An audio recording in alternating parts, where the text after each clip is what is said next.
Hey, let the WNBA make the decision that they want to make. This is what they want. Just don't complain. Just don't complain, right? Because people gonna look at you crazy, man.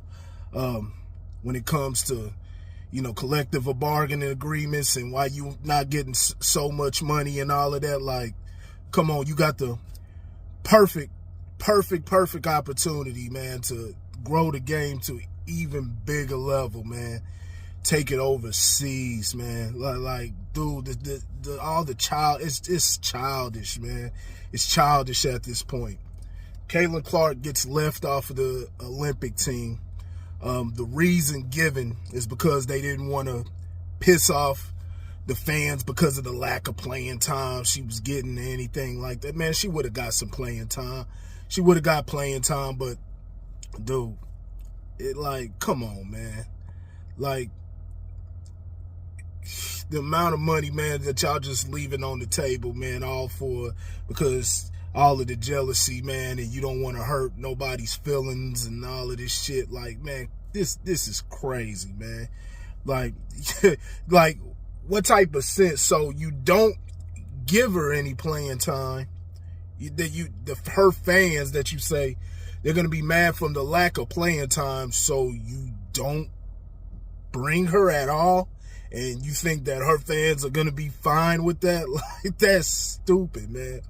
This whole thing has gotten out of control, man. This whole, just all the racial aspect, just everything that's come with it is so ignorant. But it just shows you, hey, the power. Black folks got power. If they could at least, if black folks will focus on things that actually matter, man, like, I'm talking about, like, just be vocal super vocal the way they are on some of the stuff that just doesn't matter, man. They could, who knows what could happen. Maybe they listen, maybe they won't, but who knows what could happen. Because, I mean, shoot, they basically punked them into a corner. The 13%, the minority, that's who they listening to. Because, man, let's keep it all the way funky, man. Let's keep it all the way funky. If Caitlin Clark was black, bro, if Caitlin Clark was black, bro, she'd be over there. She would be on the team, especially with all just everything that's been coming with this. All the, like, bro, the growth of the league, no matter what they all talking about, Angel Reese's and all of this stuff, and talking about the rookie, it being, all the rookies together. Like, yeah, you know what I'm saying? There is a rookie revolution, but, man, this is from Caitlin Clark, man. Her game over there in, when they played the Mystics, the two worst teams in the league, her game did 20,000, more than the NBA Finals, bro. That's crazy. That's a crazy number.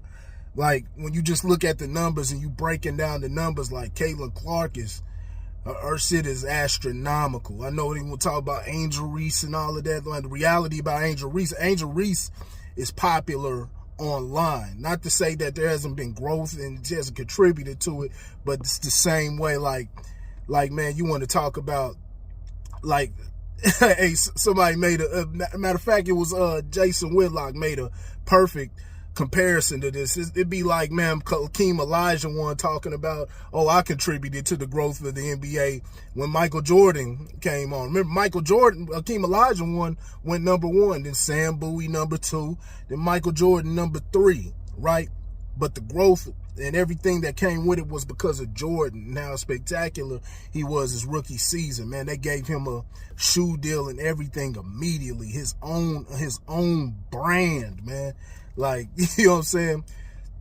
So, yeah, it's not always, hey, Asia Wilson is the best player. I know people, they always talk about it, but she's not the best. Of course not. She's not the best. Asia Wilson is the best player in the NBA by far. But, man, Caitlin Clark is the one who's bringing the money. She's bringing the viewership. She's bringing the recognition, the attention to all of the players so they can realize who these great players are. But you can't ignore what Caitlin Clark's done. Her college career, y'all trying to act like this is just some some average chick or something like that. Like, no, this is all built from the racial stuff. When I talked about it, the video that I did and all of that, it's built from all of the racial tension. Like, dude, the chick set records, man. D1 records, not D3 like old girl was talking about. She set D1 records. The girl was spectacular. Not only that, she just brings, she's not just a 3-point shooter. Like, man, you see her, she's filling up the stat sheet. She's filling up the stat sheet, man.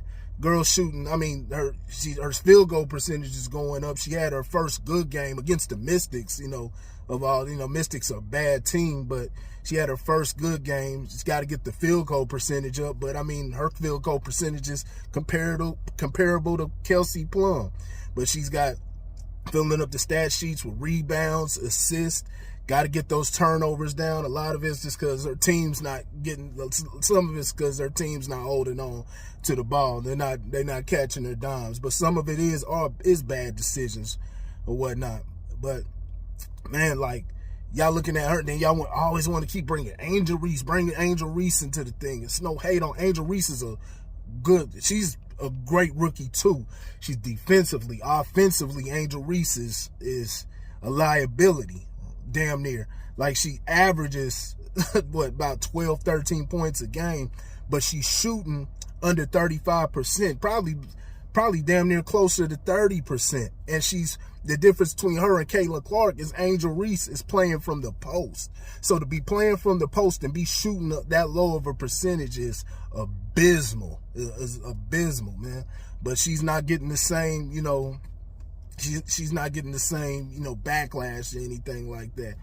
Man, they could have had the girl. They could have brought the girl, man. The reception would have been crazy. And it's still a possibility that she might be able to make it because they're saying she's the top of the list as far as the reserves or anything, but she should have been on the final team. And I know people are talking about, she wasn't in the tryouts or anything like that. Like, these fools had the tryouts within the... They held the tryouts while she was in the Final Four.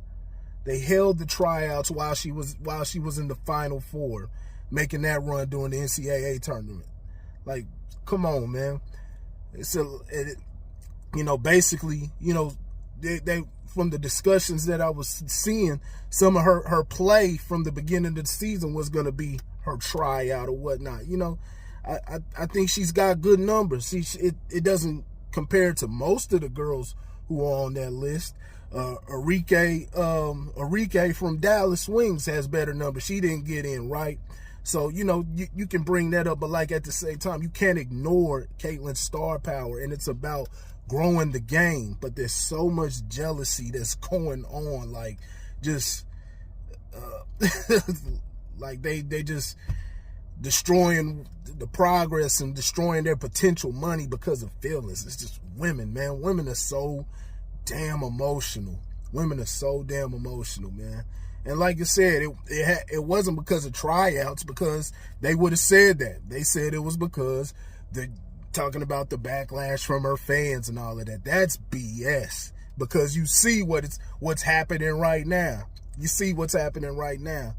So I'm not saying it's not the end of the world for the WNBA. I think the WNBA is on to some big things. I think that I really think I personally am a fan of the game. I just love basketball, man. I really love basketball.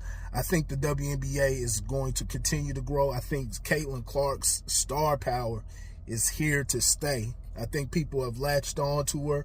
The way she just keeps going and just keeps going to get it, even with all the negativity and everything that's been going on with her. She's just still pushing on. I think a lot of people are seeing some of the other talent. Not every girl in the league is a hater. You know what I'm saying? Like, they're seeing some girls that just going out there and balling, man. And I think people are respecting that. And for real basketball fans, I think they can respect these girls' games. I've been peeping the girls for a few years now, man. Like I said, I just like basketball, and I've been peeping the girls for a few years. I watched back in the day when it first started. I fell off of it like everybody else. But, man, like, who got me back kind of watching the game? Caitlin Clark brought me all the way back. But who got me kind of watching the game was Lainey was Lainey from the Liberty, right? You know what I'm saying? I'm like, she a cute girl, but not only on top of that, I'm like, man, see her balling. Like, I was peeping her balling like a few years ago. I'm like, man, she ball like the dudes, man. So, but anyway, you know, dude, this is perfect opportunity. Perfect opportunity. Why squander that, man? Like, it could have, all the people, all the fans and everything could have been lined up outside the bus or whatnot. Hey, to be honest with you now, hey, nobody's really going to be paying attention. They're not going to be paying attention to the girls' game during the Olympics. That's just the reality. They're not going to be paying attention. Caitlin Clark, all eyes would have been on it. No attention now. It's just sad. It's just sad, bro. People can't think. Just can't think. Emotional women. And that's, like I said, that's been sports and all the stuff. It's been a microcosm of the political system. Not to say that there aren't women that think logically and men that think emotionally, that lead emotionally or whatnot. I'm talking about leading logically and leading emotionally. It's just typically women lead with emotion. That's just biology. It's not to say women are beneath us, anything like that. It's just, it's the biology. There's a reason why they're the way they are. Their benefits and advantages that they bring to the table, you know. But it just really is what it is. And when it comes to operating with business, and when it comes down to when it's crunch time to things, you can't lead with emotion, because this is exactly what happens right here. Like, you know what I'm saying? This is what happens when you don't build from the ground up, when you've been subsidized.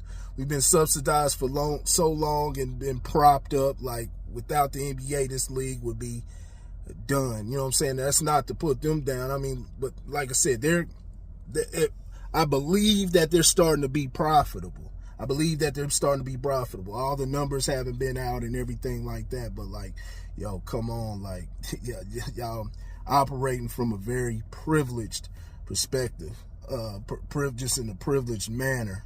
You know, it's the charity league. Anyway, it's the grit culture. I'll let y'all later. But yeah, man, they got to smarten up. This was a bad move. Hopefully she still makes it on the team or whatnot. But, you know, like I said, through the reserve system or whatnot. But who knows? I'll let y'all later.